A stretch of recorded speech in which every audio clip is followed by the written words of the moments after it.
계속 말씀드리지만 신명기는 출애굽 2세대 이제 가나안 땅에 들어가 가나안 족속들을 몰아내고 가나안 땅을 점령하고 살아야 할 아들 손주들에게 광야 40년 동안 이스라엘을 이끈 지도자 모세의 고별 설교입니다. 그래서 이스라엘 백성들이 가나안 땅에 들어가서 어떻게 살아야 할 것인지를 알려주는 말씀이죠. 지금까지 이스라엘의 삶은 크게 두 기간으로 나누어집니다. 약 400년의 애굽에서의 종살이와 약 40년의 광야 생활이었습니다. 애굽에서 종으로 노예로 살았다 하는 것은 단지 고달픈 인생으로 살았다는 뜻만은 아닙니다. 노예라고 하는 가장 큰 특징은 자유가 없다는 것입니다. 어떤 자유입니까?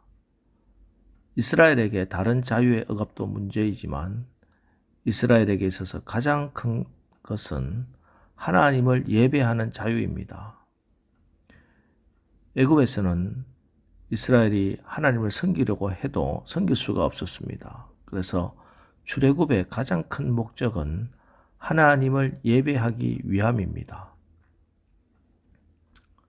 출애굽기 3장 12절 하나님이 가라사대 내가 정녕 너와 함께 있으리라. 네가 백성을 애굽에서 인도하여 낸 후에 너희가 이 산에서 하나님을 섬기리니 이것이 내가 너를 보낸 증거니라. 이 말씀은 이스라엘 백성을 출애굽시키라는 하나님의 부르심을 받은 모세가 어떻게 자기가 그런 일을 하겠느냐고 하나님께 물었을 때 주신 말씀입니다. 이스라엘 백성들이 이 산에서 하나님을 섬기는 것이 그 증거니라. 그렇습니다. 우리가 구원받은 목적은 예배드리기 위함입니다. 우리가 구원받은 증거는 우리가 예배드리는 것입니다. 그래서 1절 내 조상의 하나님 여호와께서 내게 주셔서 차지하게 하신 땅에서 너희가 평생에 지켜 행할 규례와 법도는 이러하니라 하고 가장 먼저 가나안 땅에서 너희가 평생에 지켜 행할 규례와 법도는 2절 3절 너희가 쫓아낼 민족들이 그들의 신들을 섬기는 곳은 높은 산이든지 작은 산이든지 푸른 나무 아래든지를 막론하고 그 모든 곳을 너희가 마땅히 파멸하며 그 제단을 헐며 주상을 깨뜨리며 아세라상을 불사르고 또 그 조각한 신상들을 찍어 그 이름을 그곳에서 멸하라. 우상을 타파하고 하나님이 정하신 대로 예배 드리라고 말씀하는 겁니다. 하나님이 가장 미워하는 죄가 우상 숭배죄입니다. 하나님은 살인죄, 도둑질, 간음죄보다 더 큰 죄가 우상 숭배죄라고 분명하게 말씀합니다. 어떤 신학자들은 우리나라에 교회가 너무 많다고 비판을 하던데, 여러분 우리나라의 교회는 약 5만 개에서 무당 점집은 약 50만 개입니다.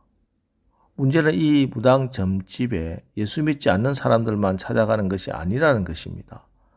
교인들 중에도 전보로 다는 사람이 있다면 여러분 믿어지십니까? 위아래 점집에 가보면 집사 환영이라고 적어놓은 점집도 있다고 합니다.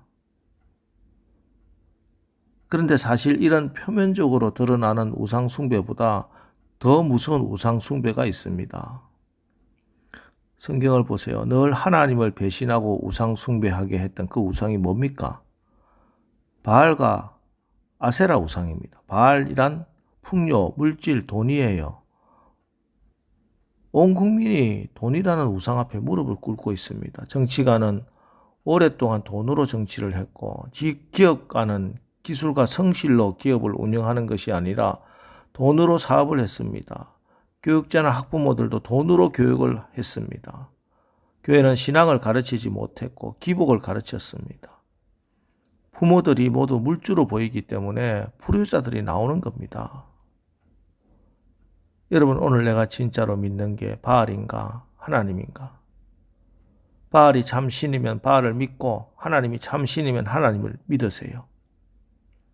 하나님을 믿는다고 하면서 사실 바알의 힘을, 돈의 힘을 더 믿는 사람은 우상 숭배자입니다. 오늘 새벽 우리가 그 제단을 헐며 주상을 깨트리며 아세라상을 불사르고 또 그 조각한 신상들을 찍어 그 이름을 그곳에서 멸하라 하는 이 말씀 붙들고 여러분 우리 같이 기도해야 하겠습니다. 하나님, 우리가 우리 마음에 가정에 꽈리를 트고 있는 우상들을 멸하겠습니다. 바알과 아세라 만몬의 제단을 헐어버리겠습니다. 돈을 섬기지 않고 하나님을 섬기겠습니다. 하나님, 이제 우리 아이들에게 돈을 먹이지 않고 하나님의 말씀을 먹이겠습니다. 결단하고 기도하는 이 새벽 기도 시간 되시기를 바랍니다.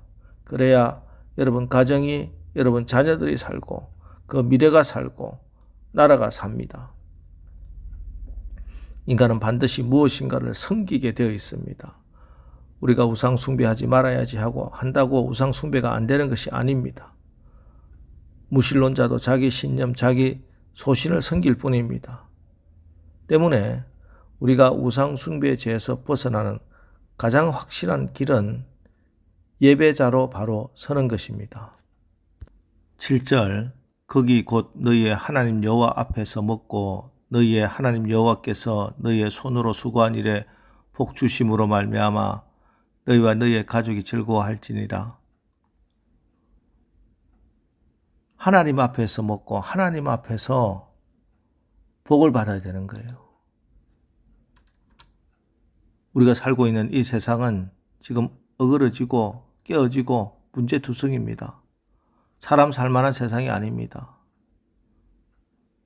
그 핵심에 우상 숭배가 있습니다. 인터넷에서 방송에서 하나님의 이름이 곳곳에서 무시당하고 더럽혀지고 있는 것, 주일 예배 시간에도 예배보다 더 중요하게 생각되는 것 때문에 학원으로 산으로 들로 몰려다니는 것, 이것이 바로 우상 숭배입니다. 하나님을 향한 예배가 없는 사람들, 하나님의 임재를 경험하지 못하는 사람들, 영적으로 살아있는 예배, 하나님의 임재가 있는 예배를 드리지 못하는 사람은 날마다 영혼이 시들어갑니다. 내 영혼이 잘된 같이 범사가 잘되고 강건해지는 것인데 예배를 떠나게 되니 영혼이 시들게 되고 생명의 길이 막히기 때문에 실패하는 인생이 되고 마는 것입니다. 하나님 앞에서 먹고 하나님이 주시는 복으로 즐거워해야 됩니다. 힘을 다해 예배하는 사람들, 주님의 전에 나올 때마다 영광스러운 하나님의 임재를 경험하고 살아가는 사람들, 참된 예배를 통해 하나님이 주시는 참된 안식과 평강을 경험하고 돌아가는 사람들, 아픈 상처 주님의 피 묻은 손으로 어루만져 주시고 쓰다머 주시는 치유의 경험을 받는 사람들, 그들에게 너희의 하나님 여호와께서 너희 손으로 수고한 일에 복 주심으로 말미암아 너희와 너희의 가족이 즐거워하리라 하고 약속하십니다. 내 마음대로 내 소견대로 예배를 훼손하지 마십시오.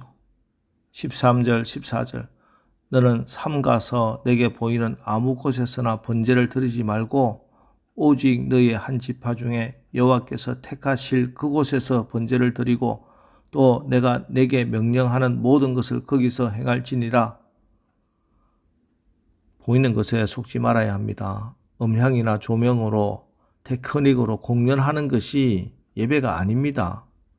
사람의 귀를 만족시키는 인문 강의가 설교가 아닙니다.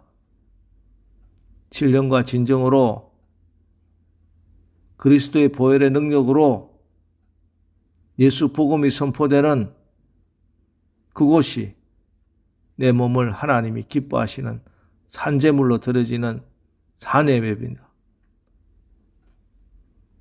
오늘 믿음이 도전을 받고 이 어렵고 캄캄한 시대, 하나님의 도우심이 아니고서는 도저히 살아갈 수 없는 이 시대를 살아가며 하나님 나라 백성된 우리가 가장 먼저 회복되어야 할 것이 있습니다.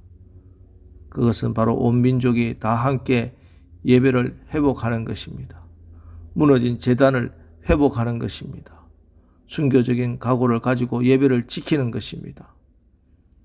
시대가 어려우면 어려울수록 역사가 위기에 부딪히면 부딪힐수록 우리는 예배를 회복해야 됩니다. 지금은 우리가 예배 승리해야 될 때입니다. 어떤 희생을 치르고서도 어떤 대가를 지불해서라도 우리는 예배 승리해야 합니다. 여러분, 예배를 회복하고 예배에 승리하여 여러분과 여러분의 가정과 자녀에게 우리 민족과 우리의 모든 삶에 치유와 회복의 역사가 일어나기를 주님의 이름으로 축원합니다. 기도하겠습니다. 하나님, 오늘 예배를 회복하라는 주님의 말씀을 받았습니다. 어떤 희생을 치르고서도 어떤 대가를 지불해서라도 우리의 우상들을 타파하고 우리가 예배에 승리하게 하옵소서.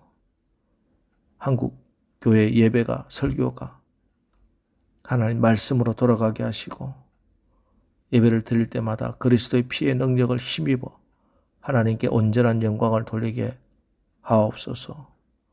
예배를 통해 우리가 예수 그리스도를 통하여 계시하신 하나님의 구원의 역사를 경험하게 하시며 우리의 삶과 가정들이 강건해져서 하나님의 축복의 통로가 되게 하옵소서. 예수님의 이름으로 기도합니다.